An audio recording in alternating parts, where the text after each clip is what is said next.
할렐루야. 주님 오심을 기다리는 강림절기 말씀을 사모하며 주님 전에 오르신 모든 발걸음마다 또 영상으로 함께 하시는 모든 성도님들의 삶 가운데 하나님의 평안과 기쁨이 충만하시기를 간절히 축원합니다. 오늘 말씀의 제목은 구원의 하나님을 바라보라입니다. 구원의 하나님을 바라보라. 어제까지 함께 나눈 학개서에서 이어서 오늘은 스가랴서를 함께 나누고자 합니다. 스가랴는 학개와 같은 시대에 활동했던 선지자로 그 이름의 뜻은 여호와께서 기억하신다입니다. 여호와께서 기억하신다. 이 학개서와 스가랴서 둘 다 다리오 왕 제2년이라는 말로 시작하고 있습니다. 페르시아 왕이 연호를 쓰는 것을 보면은 유다 백성이 예루살렘에 귀환한 지 몇 년 시간이 지났음에도 불구하고 그들이 여전히 페르시아 제국의 영향력 아래에 있었다는 것을 말해주고 있습니다. 하나님의 백성이라고 하면서도 주변국의 영향력 아래에 있었던 이 유다 백성, 사실 이들은 엄청난 결단을 하고 예루살렘으로 귀환한 사람들이었습니다. 아무리 조상들의 땅, 그들이 꿈에 그리던 땅이라 할지라도 70여 년 동안 살았던 삶의 터전을 버리고 완전히 새로운 곳으로 이주한다는 것, 이것은 쉬운 것이 아니었습니다. 사실 이들은 신앙적 결단을 갖고 예루살렘으로 귀환했던 것입니다. 하지만 예루살렘은 생각했던 것보다 상황이 좋지 않았습니다. 이곳은 하나님의 도성이 아니라 완전히 폐허가 된 도시였습니다. 보통 이 시대에는 도성이 전쟁으로 인해서 함락되거나 또 지진이나 여러 가지 재해로 폐허가 되었을 경우에 도시를 재건하기보다는 그 도시를 버리고 그 옆에 새로운 도시를 건설했습니다. 그러나 이 예루살렘은 특별한 곳이었습니다. 이곳에는 성전이 있는 곳이었습니다. 사실 그래서 더 절망적이었습니다. 성전이 있는 곳이라 결코 멸망하지 않을 곳이라고 했던 예루살렘이 완전히 함락되었을 뿐만 아니라 그토록 아름답던 성전이 파괴되었기 때문입니다. 바벨론 포로로 끌려갔던 조상들의 그 비참함, 절망감, 그들은 아마 마음 가운데 이러한 여러 가지 갈등의 마음들을 품고 바벨론으로 끌려갔을 것입니다. 70년 후에 다시 예루살렘으로 돌아오는 길, 조상들의 비참했던 그 길을 걸으며 희망과 새로운 꿈, 기대감을 갖고 이 후손들은 다시 이 길을 걸었을 것입니다. 그런데 예루살렘에 도착했을 때 그것은 머물 수 있는 곳도 또 아무런 사회 기반도 갖추어지지 않았습니다. 사람들이 꿈만 갖고는 살 수 없습니다. 기대감만 갖고 바꿀 수 있는 것이 많지 않습니다. 실제적인 문제를 해결할 수 있는 뭔가가 있어야 했습니다. 그것이 무엇인가? 먼저 그들이 살 수 있는 거처, 삶의 가장 기본적인 문제가 해결되는 것이었습니다. 그렇지만 그들이 삶에 집착하면 집착할수록 그들에게 돌아오는 것은 생각보다 많지 않았습니다. 왜 그런가? 사실 이것이 하나님 나라의 원리였기 때문입니다. 세상 사람들은 물질과 세상적 가치에 관심을 갖고 그것에 우선순위를 둡니다. 그것이 정말 때로는 현실화되고 부와 명예를 누리게 할 수도 있습니다. 그러나 하나님은 다른 방법을 말씀하십니다.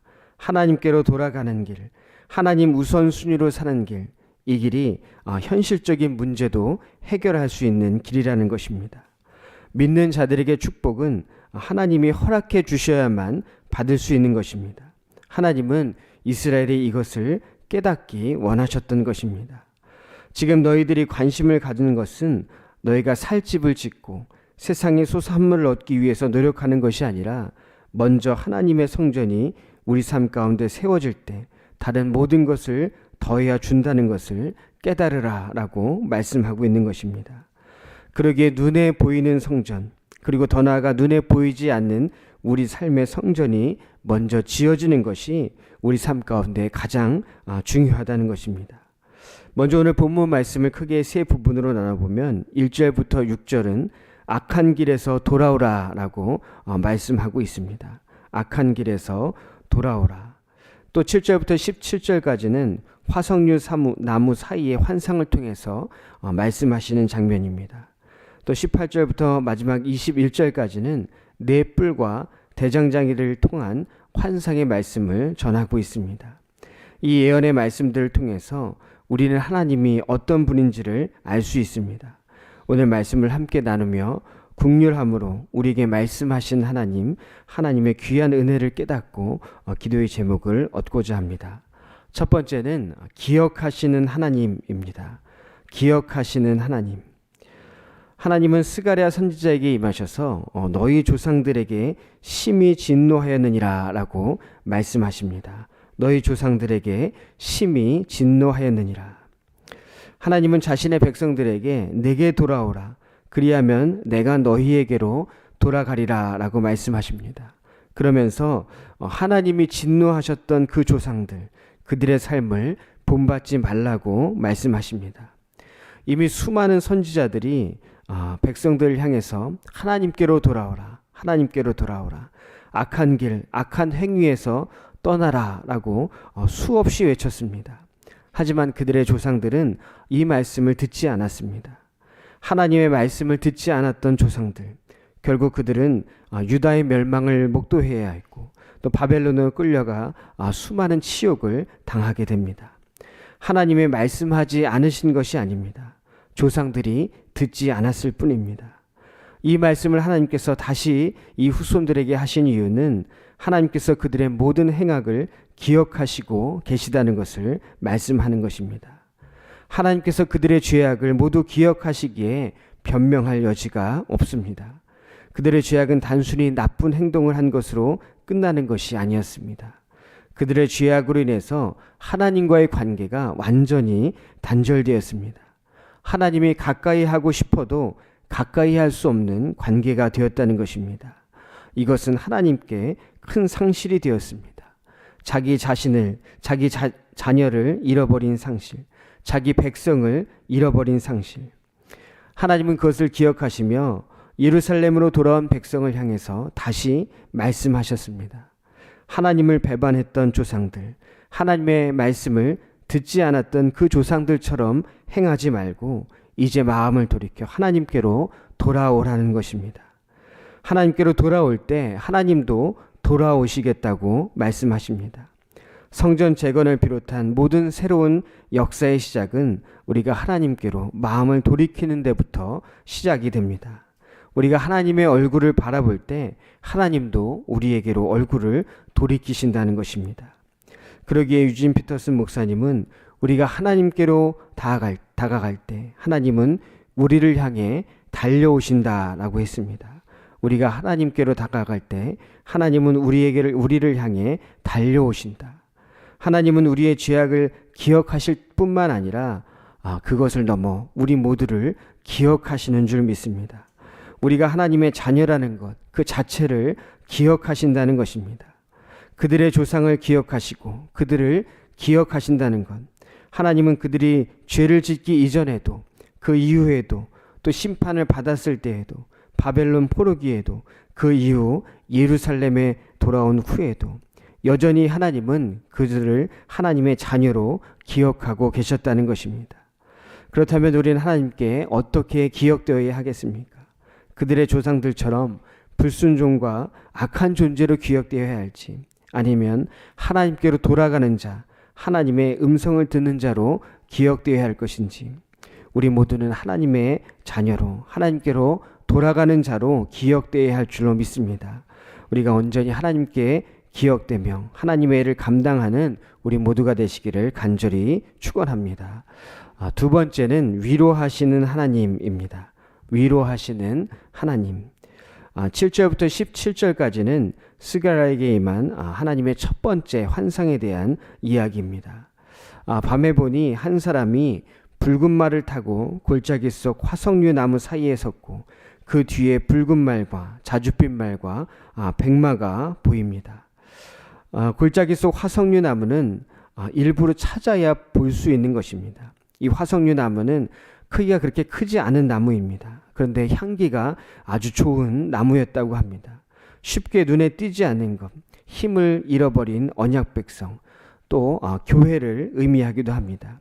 이들이 숨겨져 눈에 띄지 않는 힘을 잃은 상태라는 것입니다. 그 사이에 선 붉은 말을 타고 있는 사람이 보입니다. 여러 성서학자들의 의견이 다르지만 많은 사람들이 예수 그리스도를 상징하는 것이라고 합니다. 그 뒤에 붉은 말, 자줏빛 말, 백마들이 있는데 이는 천사들을 의미합니다. 이 천사들은 여호와께서 땅에 두루 다니라고 보내신 자들입니다. 이들이 땅을 두루 다녀 보니 온 땅이 평안하고 조용했다고 합니다. 하나님의 백성을 압제하던 여러 열방을 의미하는데 그 모든 나라들이 평안했다는 것입니다. 그들이 여호와께 말하기를 언제까지 예루살렘과 유다 성읍들을 불쌍히 여기지 아니하시려 하나이까? 이를 노하신 지 70년이 되었나리다 라고 보고합니다. 심판의 도구로 사용되었던 열방 여러 나라는 오히려 평안한데 하나님의 백성들은 70년간 포로 생활을 통해서 어려움을 겪고 있다는 것을 말하는 것입니다. 그때 하나님께서 천사에게 오늘 말씀해 보면 선한 말씀, 위로하는 말씀, 선한 말씀, 또 위로하는 말씀으로 대답하십니다.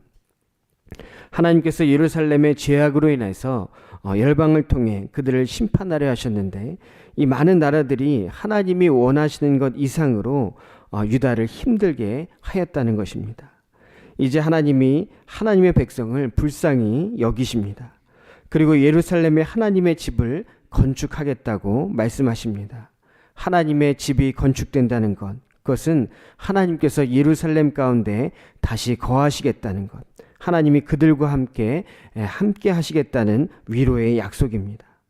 더 나아가 나의 성읍들이 넘치도록 다시 풍부할 것이라, 나의 성읍들이 넘치도록 다시 풍부할 것이라 라고 말씀하십니다.